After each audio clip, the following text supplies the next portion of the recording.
Saudara, ini jalan besar, jalan induk di Israel. Jalan ini namanya Highway 90 dan Highway 85. Setelah belok kanan sebelum Menara Migdal atau Migdal Tower. Saudara, daripada pergunakan biaya ratusan juta untuk ke Israel, nonton saja channel saya sambil dengar ulasan rohani kalau saudara sedang duduk santai. Saudara, 2000 tahun yang lalu Tuhan Yesus jalan kaki melewati jalan ini untuk memberitakan Injil, kabar baik bagi dunia, bukan hanya untuk orang Kristen saja. Saudara lihat sendiri, sudah aspal mulus, dilewati oleh mobil-mobil mewah. Tapi dulu Tuhan Yesus jalan kaki demi manusia. Perjalanan ini dimulai dari bundaran kota Samak, menyusuri pantai Danau Tiberias, Danau Genesaret, dan Laut Galilea bagian barat. Setelah tiba di menara kota Migdal, belok ke kanan menuju kota Amiad. Amiad itu salah satu kota madya di Israel. Jalan ini adalah poros barat sampai kota Haifa, salah satu kota provinsi di Israel modern.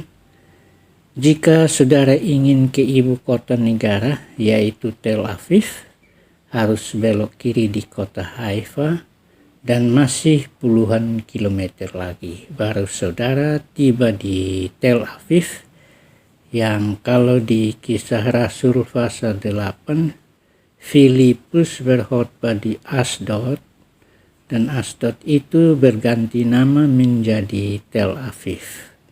Semua jalan raya diaspal seperti saudara lihat. Kalau kita jalan raya di Indonesia separuh belum diaspal, bahkan masih berlubang-lubang. Saudara, belum percaya Tuhan Yesus saja begini, apalagi percaya. Jika saudara nonton sampai selesai, maka hampir sebagian negara Israel sudah ditonton lewat virtual view recording ini. Nama-nama tempat tertulis dalam layar, saudara dapat membacanya sendiri. Saya sarankan perbesar layar supaya bagus nontonnya.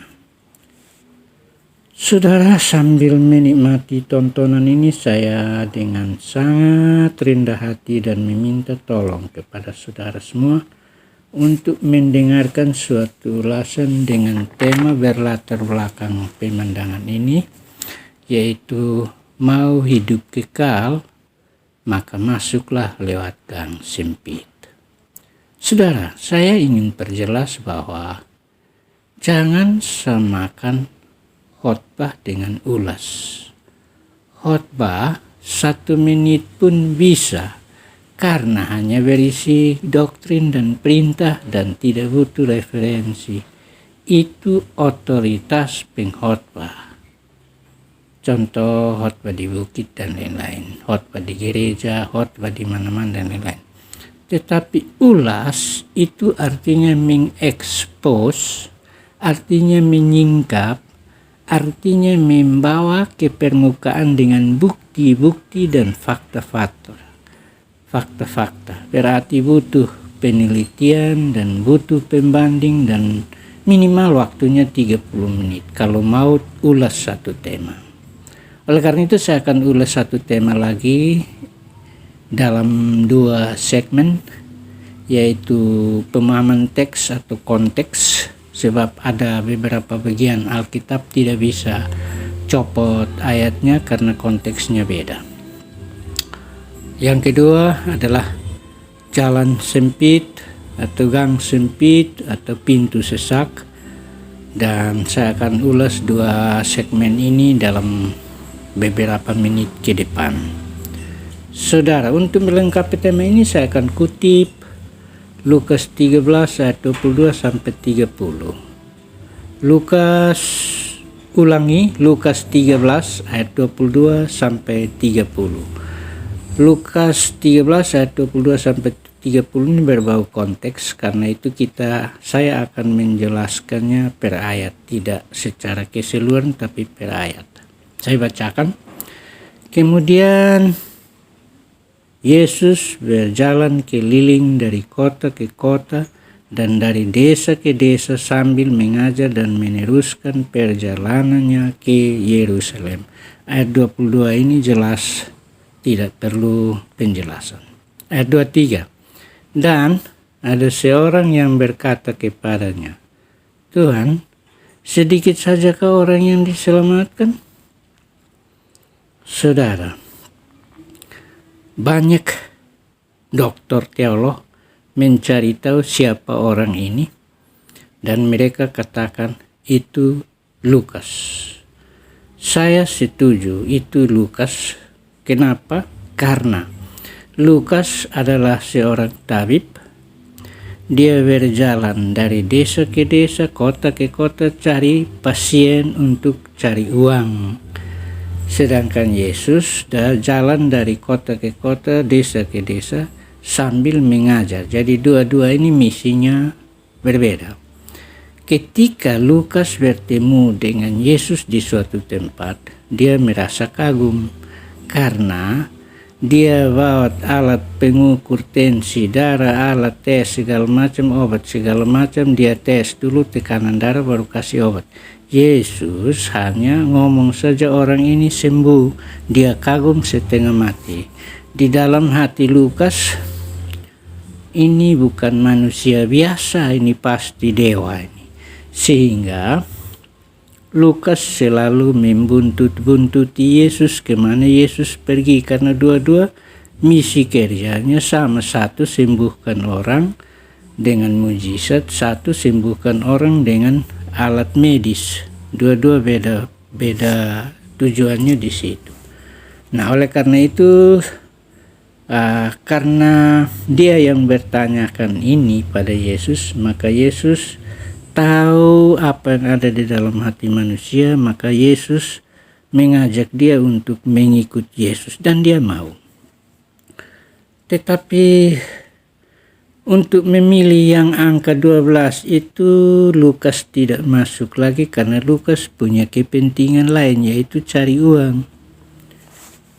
Tetapi Yesus tahu apa yang ada dalam hati Lukas, sehingga ketika Yesus bangkit dari kematian, orang pertama yang Yesus cari adalah Lukas. Penampakan di jalan Emmaus itu Tuhan Yesus cari Lukas. Yang satunya Kleopas. Memang betul Kleopas itu ditulis namanya, tapi yang satu tidak ditulis namanya, dan itu adalah Lukas. Itu tertulis di Lukas 24 ayat 13 sampai 35. Ulasan yang paling panjang di Lukas itu karena Lukas bertemu langsung dengan Yesus setelah bangkit. Jelas. Ayat 24. Jawab Yesus kepada orang-orang di situ, berjuanglah untuk masuk melalui pintu yang sesak itu, sebab aku berkata kepadamu, banyak orang akan berusaha untuk masuk tetapi tidak akan dapat. Saya skip ayat ini, saya tidak menjelaskannya karena ini adalah bahasan pokok saya. Langsung ke ayat 25. Jika tuan rumah telah bangkit dan menutup pintu, kamu akan berdiri di luar dan mengetuk-ngetuk pintu sambil berkata, Tuan, bukakanlah kami pintu. Dan ia akan menjawab dan berkata kepadamu, aku tidak tahu dari mana kamu datang. Ayat yang ke-26. Maka kamu akan berkata, kami telah makan dan minum di hadapanmu, dan engkau telah mengajar di jalan-jalan di kota kami. Saudara, ayat 25-26 ini Yesus berbicara kepada orang-orang banyak itu tentang tabiat, sifat, pembawaan, karakter dari ahli Taurat dan orang Farisi. Istilah orang kita bilang pukul tembok kena tiang. Karena Taurat Musa yang mereka pelajari itu, mereka sudah tambahi dengan tradisi-tradisi Yahudi. Nah, itu saya ambil cuplikan khotbah dari seorang teolog Amerika bernama Dr. John MacArthur. Khotbahnya bulan April yang lalu. Live streaming dia. Saya lanjut ayat 27. Tetapi ia akan berkata kepadamu, aku tidak tahu dari mana kamu datang. Enyahlah dari hadapanku kamu sekalian pembuat kejahatan. Nah, kata pembuat kejahatan. Kejahatan itu kalau dalam bahasa Inggris yang lurus wickedness. Tetapi di sini terjemahannya bukan wickedness. Kalau wickedness itu bahasa Yunaninya enklimatia. Enklimatia itu bahasa Septuaginta, Alkitab yang asli pertama itu tulis dalam bahasa Yunani. Eklimatia. Tapi itu bukan eklimatia. Kalau bahasa Inggrisnya workers of iniquity. Workers of iniquity itu artinya berlaku tidak adil. Nah, yang berlaku tidak adil itu adalah pemimpin-pemimpin Taurat, dan disinyalir Yesus adalah merujuk kepada para pemimpin mereka dan orang-orang Farisi tadi itu. Nah, kalau di Matius pasal 7 ayat 14 itu disebut juga pembuat kejahatan, tetapi itu bahasa Inggrisnya practice lawlessness, bukan troublemaker atau wickedness, tapi practice lawlessness. Artinya mereka ahli Taurat orang Farisi itu suka minta-minta mujizat.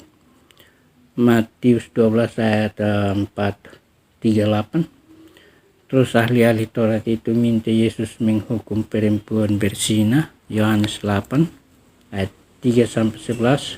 Dan yang paling inti adalah melarang Yesus buat mujizat atau penyembuhan di hari Sabat. Itu ada tertulis dalam beberapa bagian, tapi saya sebut saja beberapanya, yaitu Markus 3 ayat 1-6 atau Lukas 6 ayat 6-11. Kita lanjut lagi ke ayat 28. Di sanalah akan terdapat ratap dan kertak gigi apabila kamu akan lihat Abraham, Ishak dan Yakub dan semua nabi di dalam kerajaan Allah, tetapi kamu sendiri dicampakkan keluar. Saya tidak tahu kata dicampakkan ini copot dari terjemahan yang mana, saya kurang tahu, tetapi yang saya dapat lacak adalah dicampakkan keluar itu dia punya terjemahan bahasa Inggrisnya thrust out atau bahasa Yunaninya empisteteite. Nah, kalau terjemahan lurus dari dicampakkan keluar itu cast out. Tetapi saya mau jelaskan nanti panjang, lebih baik saya kasih contoh fakta saja, contoh faktual saja supaya lebih paham. Contoh, semua pemuda-pemudi tahu bermain bulu tangkis. Tapi yang ke Olimpiade tidak semuanya, hanya yang sesuai syarat dan kriteria yang ke Olimpiade. Berikut, seorang bintang bola kaki misalnya.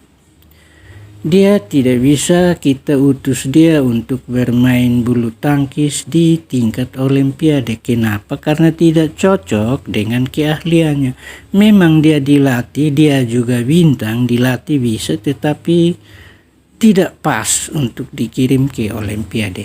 Itulah yang disebut dengan thrust out atau dicampakkan keluar.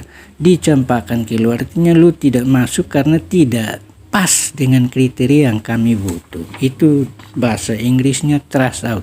Kalau lanjutan di sini dicampakkan keluar, cast out. Nah, itu oke. Semua orang Kristen punya Alkitab, tapi masuk kekekalan bersama Yesus adalah yang melakukan kehendak Bapa. Yohanes 4 ayat 34 atau Roma 12 ayat 12 atau Kolose 3 ayat 10 atau Matius 26 ayat 39. Terlalu banyak ayat yang mengatakan begitu. Semua orang Kristen tahu berdoa, tapi yang doanya diterima adalah yang melakukan kehendak Bapa. Mengapa? Yesus tahu apa yang ada dalam hati manusia. Yohanes 2 ayat 25. Sekarang kita lanjut ayat 29-30 yang merupakan satu paket. Dia satu paket. Dan orang-orang akan datang dari timur dan barat dan dari utara dan selatan. Mereka akan duduk makan di dalam kerajaan Allah. Dan sesungguhnya ada orang yang terakhir yang akan menjadi orang yang terdahulu, dan orang yang terdahulu akan menjadi orang yang terakhir. Orang yang terdahulu akan menjadi orang yang terakhir. Saudara, ayat 29 dan 30 ini pernah ada satu doktor teolog Amerika bernama Pendeta Dr. John MacArthur mengatakan bahwa Lukas 13 ayat 29 sampai 35 ini adalah ordonansi atau undang-undang dasar untuk bangsa-bangsa non-Yahudi seluruh bangsa di dunia menerima berkat dari Abraham, khususnya bangsa-bangsa non-Yahudi. Nah, pendeta yang lain yaitu pendeta Dr. Billy Graham orang North Carolina mengatakan bahwa dalam sebuah KKR-nya di bagian selatan agak sedikit di Florida mengatakan bahwa kita bangsa Amerika harus berterima kasih kepada bangsa Israel yang menolak Yesus, dan kita menerima berkat Abraham lebih dahulu. Mereka akan menjadi yang belakangan. Dan saya sudah buktikan 2 orang mengatakan seperti itu. Berarti kita bangsa-bangsa lain ini harus berterima kasih bahwa orang Israel tolak Yesus sehingga kita juga dapat berkat Abraham. Mereka nanti dapat, tapi kemudian dulu setelah mereka lihat bangsa-bangsa lain menerima Yesus, baru mereka mau untuk terima Yesus. Dan ada itu perjuangannya panjang. Ini mungkin juga rencana Allah, saya tidak tahu, karena perjanjian Tuhan Allah dengan Abraham mengatakan melalui turunanmu segala bangsa akan diberkati. Mungkin ini sudah jalannya, saudara. Baik, saya lanjut dengan yang kedua, yaitu jalan sempit yang tadi saya janji untuk jelaskan. Karena jalan sempit ini saudara-saudara menonton jalan raya di sini, makanya saya ulas jalan sempit ini supaya sinkron dengan pemandangan yang saudara nonton. Berjuanglah untuk masuk melalui pintu yang sesak itu, sebab banyak orang akan berusaha untuk masuk tetapi tidak akan dapat. Ayat 24 dari teks yang kita baca tadi, dan saya mohon kita bandingkan dengan Matius 7 ayat 14 yang berkata, karena sesaklah pintu dan sempitlah jalan yang menuju kepada kehidupan, dan sedikit orang yang mendapatkannya. Saudara, tidak ada agama yang jual neraka kepada pengikut-pengikutnya dengan berkata, mari bersama saya supaya kita rame-rame ke neraka. Tidak ada. Semua agama jual surga, tetapi deskripsi tempatnya beda, saudara. Saudara, coba pikirkan kasus ini. Berapa harga yang orang Kristen atau siapa saja atau pengikut Tuhan Yesus harus bayar supaya dapat jalan ini? Jalan ini mahal harganya, sempit tapi mahal. Contoh, emas kecil, kelihatan kecil tapi mahal harganya. Ini jalan sempit tapi mahal harganya. Mau beli seluruh hidupmu untuk beli jalan ini. Seperti Tuhan Yesus contohkan mau beli mutiara. Tahu bahwa mutiara ini berharga, orang gak ada kebun, gak ada hewan untuk beli mutiara karena tahu mutiara mahal. Nah, jalan ini mahal, Pak. Nah, saudara, Yesus tawarkan 2 jalan, yaitu sempit dan luas. Yesus tawarkan 2 pintu, yaitu sesak dan lebar. Yesus tawarkan dua macam dasar rumah, berkarang dan berpasir. Yesus tawarkan dua sikap, yaitu sikap mengikuti dia atau sikap membenci dia. Yesus menawarkan dua tujuan, yaitu surga atau neraka. Musa menawarkan kehidupan dan kematian, Ulangan pasal 30. Elia menawarkan Tuhan atau Baal, 1 Raja-Raja pasal 18. Yosua menawarkan Tuhan atau berhala. Yeremia menawarkan jalan hidup atau jalan mati. Nah, kita simak dulu Yohanes pasal 6 ayat 66. Dari 70 murid, 58 tinggalkan Yesus. Hanya tinggal 12 saja yang ikut. Yesus berkata begini, bukankah aku yang pilih kamu yang 12 ini? Tapi ada satu di antara kamu adalah iblis. Saudara, Tuhan bilang saya akan panggil banyak, tapi saya akan pilih sedikit. Inilah buktinya. Tidak semua terpilih. Hanya 70% saja. Kita lanjut. Fakta bahwa pilihan ada di tangan manusia. Saya tidak memaksa, saya hanya buka saja supaya pikiran saudara terbuka. Fakta yang berkembang menjadi tradisi ibadat dan diyakini banyak orang bahwa jika sudah memberi persembahan dan perpuluhan berarti sudah selamat. Saudara, saya mengatakan anugerah tidak dibeli dengan uang. Itu hanya dibeli dengan belas kasihan. Anugerah ditebus dengan darah Kristus dan dasar bijakan ini jelas. Barang siapa tidak memikul salibnya dan mengikuti aku, ia tidak dapat menjadi muridku. Lukas 14 ayat 27. Tidak sebut nilai uang dalam ayat ini, hanya sebut pikul salib. Pikul salib artinya urusan dengan kedagingan manusia harus dibuang 100%. Daging selesai. 1 John 2 ayat 1 Yohanes pasal 2 ayat 15-16. Memang tidak membunuh keinginan daging, tidak mudah membunuh keinginan mata, dan tidak mudah membunuh kesombongan hidup. Saudara, hidup dalam daging adalah satu, mau jalan-jalan kemana, mau makan apa, mau pakai apa, mau beli apa, mau tinggal di rumah apa, mau kawin dengan siapa, mau selingkuh dengan siapa, mau kawan dengan siapa, mau curhat dengan siapa. Semua ini memberi kontribusi besar terhadap roh dalam diri kita, saudara-saudara. Nah, saudara, sekiranya premis atau anggapan kebanyakan orang Kristen bahwa ingin membuat menara itu hitung dulu anggarannya. Ini mungkin yang dijadikan pijakan untuk selain itu minta perpuluhan dan lain-lain sebagainya. Jika ini yang dijadikan dasar, maka kita harus melihat kembali dasar perintah Yesus dalam khotbah di bukit atau Sermon on the Mount. Jika hidup keagamaanmu tidak lebih besar, tidak lebih benar daripada hidup keagamaan ahli-ahli Taurat dan orang-orang Farisi, sesungguhnya kamu tidak akan masuk ke dalam surga. Matius 5 ayat 20. Saya pikir apa yang salah dengan ahli Taurat dan orang Farisi? Sehingga Tuhan mengatakan harus hidup keagamaan kita lebih dari mereka. Mereka memelihara Taurat atau sekarang ini kita kenal dengan Yudaisme. Saudara, ini mindset orang Yahudi.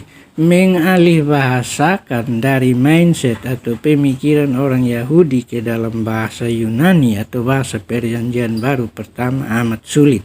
Apalagi masuk dalam bahasa Indonesia. Pak Ibu yang umur bahasa Indonesia belum 100 tahun. Betapa sulitnya. Saya banyak menemukan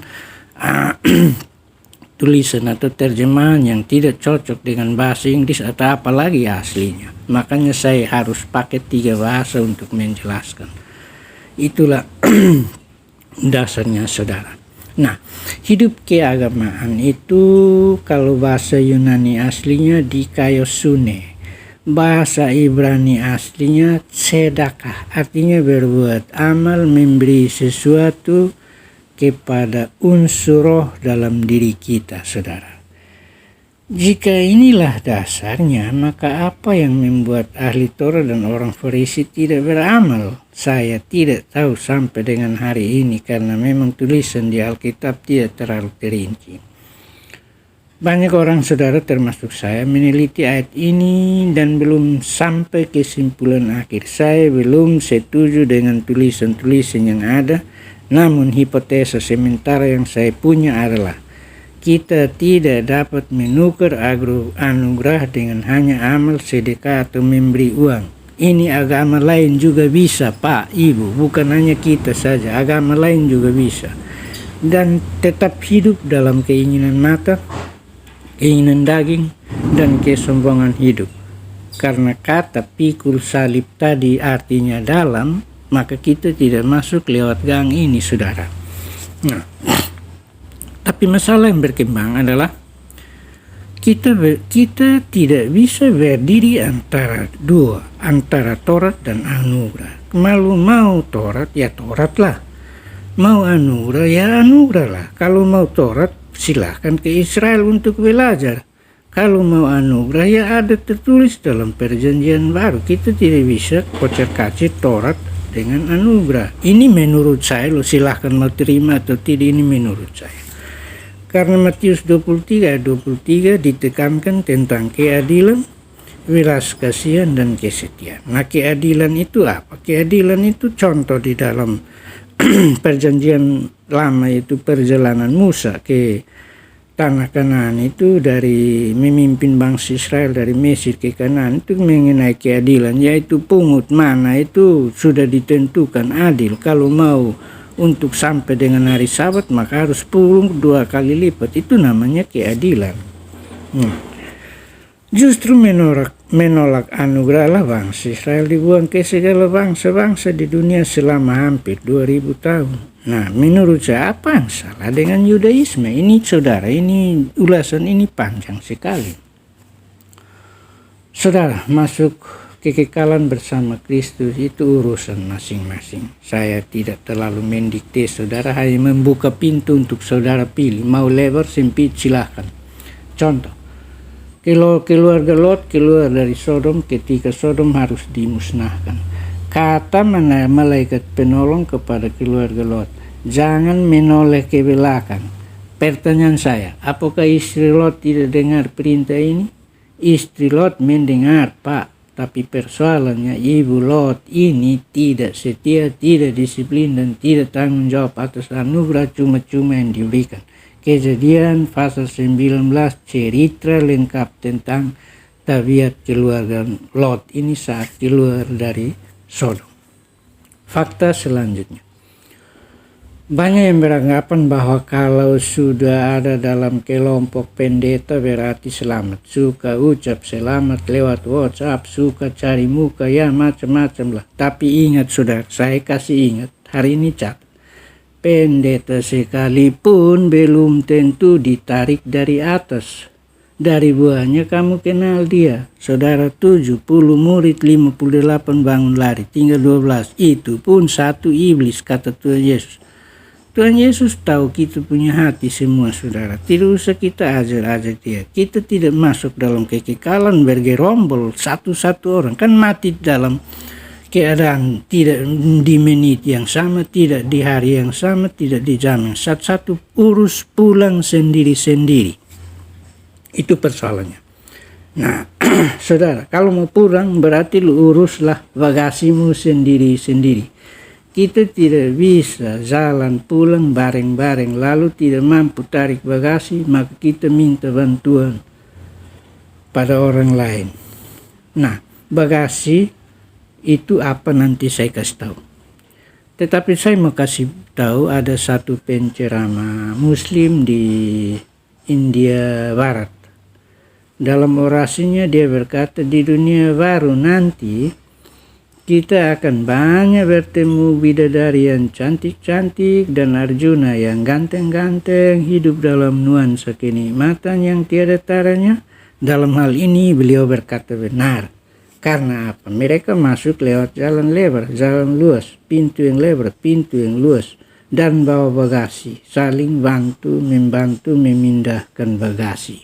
Apa isi bagasinya, Pak Ibu? Isi bagasinya ialah kesombongan, percabulan, menyakiti hati orang lain, perselingkuhan, kemabukan, pertengkaran, iri hati, cemburu, menjelekan sesama, dan lain-lain. Ini tidak akan mati. Saudara akan bawa bagasi ini sampai kekekalan.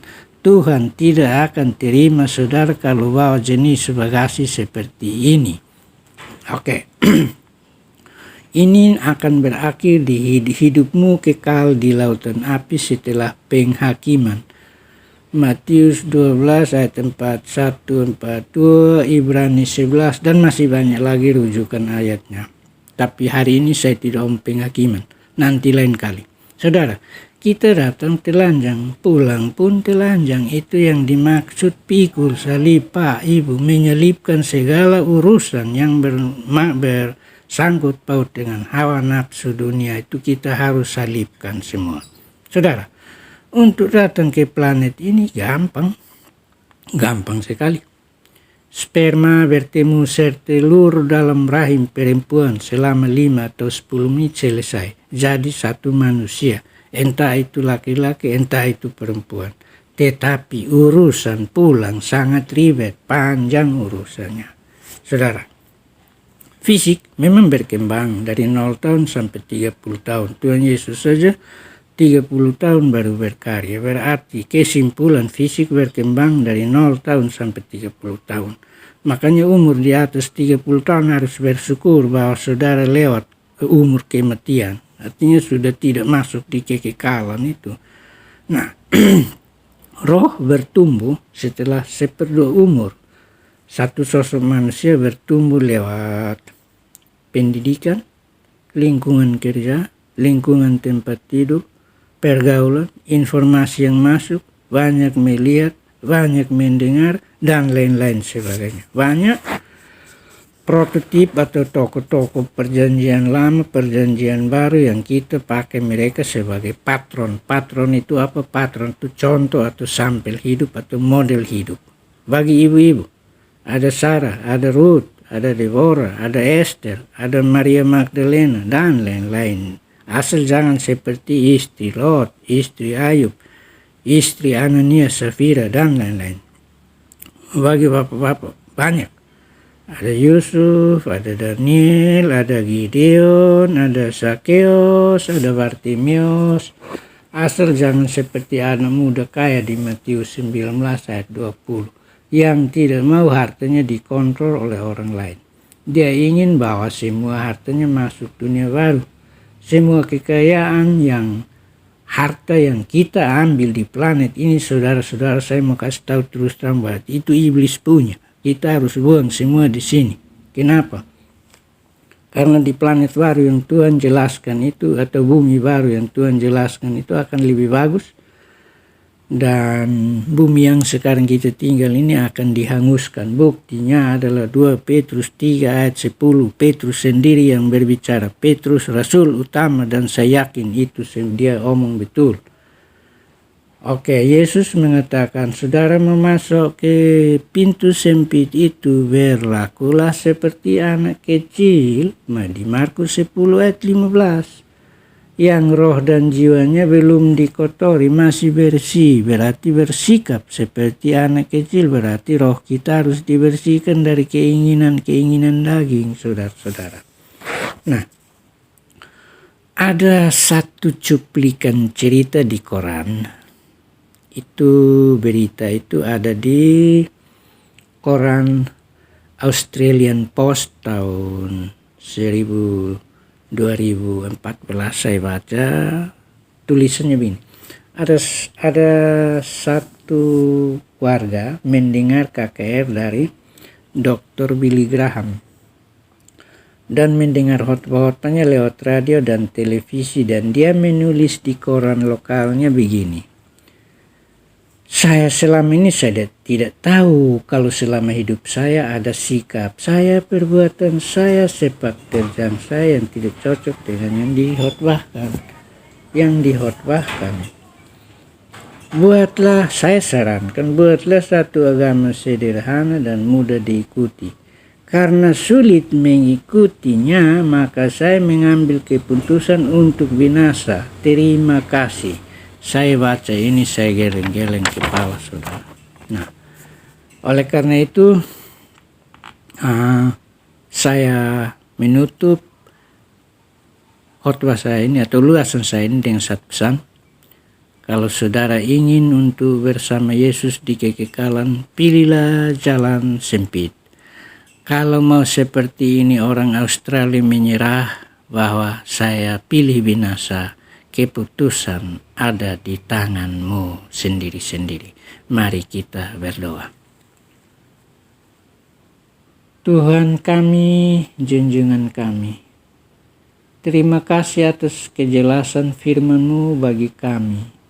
Betapa pentingnya firman ini, tapi masih banyak yang belum mau untuk mengerti, belum mau untuk membaca firman-Mu Tuhan.